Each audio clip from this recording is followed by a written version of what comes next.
Two birds, two bets, and of course, my inner circle of crazy people. This is going to be my annual budget report for how much it costs for myself and my wife and my little doggies to live over here in the Philippines. Unfortunately, it's not a good report. It has gone up about $500 or 25% since the last time I've done a budget video. And so without further ado, here come the numbers. Well, alrighty then. As I said in the little introduction, I'm going to just cut to the chase and get to my new and not necessarily improved budget amount per month to live here in the Philippines and my expenses. $2,000. It's gone up about $500, about 25%. The interesting part to me is that my static bills haven't changed at all. I still pay the same amount of rent. I'll go over them with you. Rent, including internet, $400. These are round numbers. Okay, it can vary for 20 or 30 bucks either way, but it's close enough for government work or YouTube work. Utilities average about $60 to renew my visa, which I no longer have to do because I just changed it over to a 13A. But up till now, I've been paying $40 for that. Fuel is about $80 a month. That's for one car and two scooters. Phone, that's simple. It's 20 bucks. That's from both myself and my wife's phone. And then a new expenditure that we have this year is YouTube. And that's about 75 bucks. We subscribe to a couple of services that help us with our little YouTube channels. So fixed overhead is at $675. You can call it 700 bucks. That's rent, utilities, and all the other happy stuff. Groceries has gone up. It's now $600. That is, when I say groceries, I'm talking about sundries and food, just for the house. So, toothpaste, shampoo, and then chicken, whatever we put in our refrigerator, is going to be about $600 a month. And that grand total came out to $1,275. All right, so call it $1,300 just to wake up and go to sleep and eat. Where does the other $725 go? Well, most of that goes to, I'd say half of it goes to entertainment and dining out. Entertainment and dining out has gone up a solid 25%. The sandwich I bought May yesterday, I took my friend out for lunch for his birthday, would have cost me 300 pesos last year. This year, it's costing me 400 pesos. In fact, I saw the whiteout on the menu. And then the other half goes to stuff. Every month's got an So this month, my is we're going to have to register both of our bikes. It's time to re-register our bikes. I don't know what that's going to cost, but it'll be about $100, I imagine, with two of them. Get everything done, insurance, all that kind of stuff. Last month, it was May's birthday. I had to take everybody out to dinner. And then the month before that, May's father had some medical issues. So, I had to pay $200. I didn't have to, but I paid $200 to correct whatever was going on with him, get him some medication, and help him with his diabetes. So that's just it. That's just how it rolls. It's been like that for 6 years. I don't see it changing. It's just gone up because the cost of living has gone up. If May and I move, it's going to go up even more because rents have gone up. We've been lucky that our landlord has not asked for a nickel or a peso more than 2.5 years ago when we signed a lease. And so, I don't know what the future is going to hold for us as far as that goes.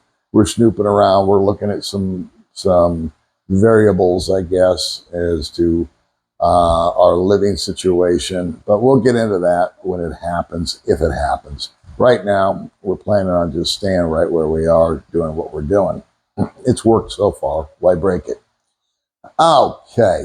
So, with that being said, the only good news is that between last year and this year, even though I'm paying $500 a month more in round numbers to exist out here and live a life, I did get about a $180 bump in my Social Security.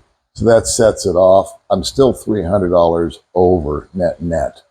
Um, I have been watching a channel for about 2 years now called Clear Value Tax.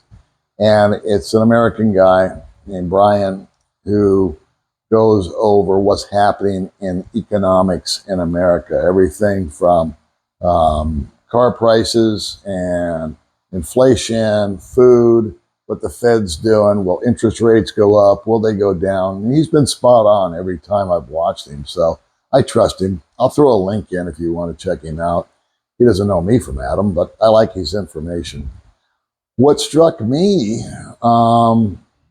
in the last few videos that he's shown was some statistics that he got that 60% of Americans are living from paycheck to paycheck. And then there's another 5 or 6%, maybe 10, that are having to hit the credit cards to make ends meet. And he also said that currently rents have gone up crazy. The average income is $6,000 and the average rent is $2,000. So that's a big chunk of money. And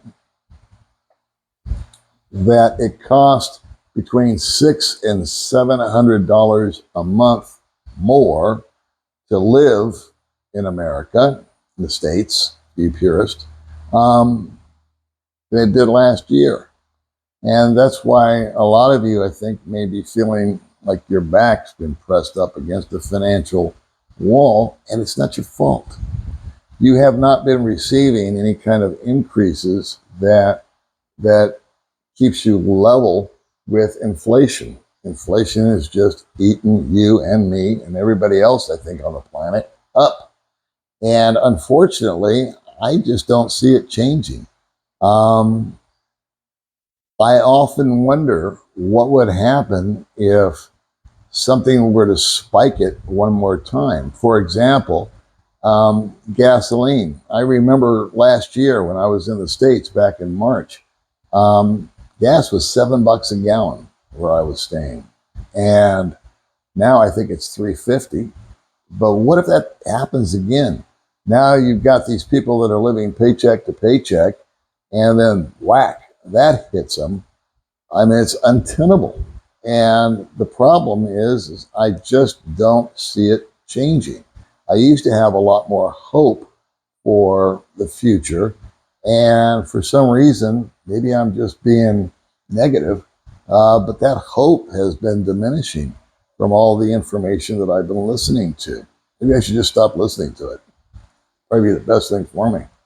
But it brings me back down to retiring here in the Philippines or in Vietnam or Thailand or any other, or South America, I don't know, a place where it's more affordable, where if somebody is at the stage of life where they've been working or they have an income stream or investments that will work, I don't know if staying on the hamster wheel there, with all the chaos that's going on, the inflation, the monetary pressures that you're feeling, if the juice is worth the squeeze, should you have to put up with that? The message, I guess, would be that there is an alternative, and that is to relocate. If the problem is going to be there and you do not possess the power, I know I wouldn't have possessed the power to change it, other than taking on a third job or a second job, whatever the case might be, just to stay level. Well, that's not living. That's existing. That's just, that's just making it from one month to the next month. And they wonder why people are on 4 or 5 different medications for sleep and for pain and for being exhausted, coming home just exhausted. And the kids are getting neglected and they're starting to go off the reservation because parents are working and kids are, not being as supervised as much as you'd like to. There seems to be a lot of chaos going on over there, apart from just the financial pressures. And so I don't have an answer for it, but the answer or the solution for me happened prior to it occurring. And that was me taking my Social Security and getting the hell out of Dodge and moving over here. I moved over here, I'll say it for the millionth time, because my driver was financial. I did not want to work anymore. I did not want to do it. I did not like it. I did not get pleasure from it. And so when the time came, I jumped on the opportunity. I pulled the trigger and I've never regretted it. Would I go back? No. No, just for a visit, just to go see people, just to say hi, have an In-N-Out burger. It's not perfect over here. It's not paradise. I don't have a maid. I don't have a chauffeur. I don't have any of these things that people said I was going to have prior to my move over. None of that materialized. And yeah, do I face challenges every day? You betcha. I get in the car and go face one in about 30 minutes. But that's just the way it rolls. And my sympathy and my empathy goes out to you guys that are on that perpetual hamster wheel, just trying to make ends meet. This is no sales job to move to the Philippines. This is just that there is options out there for you. If you're at that stage of life, if you're in that station where you have an income stream or the opportunity, I would at least encourage you to look into what your options are. Before, I used to think that this will correct, this will fix, this will get better. And for some reason, I don't mean to be a negative Nancy, I just don't see it coming. I welcome your comments. If you think I'm wrong about these numbers, let me know. If you think it's close or near or worse, let me know. I believe you more than I believe the TV set. Okay? So I'll see you guys in the next video. Thanks.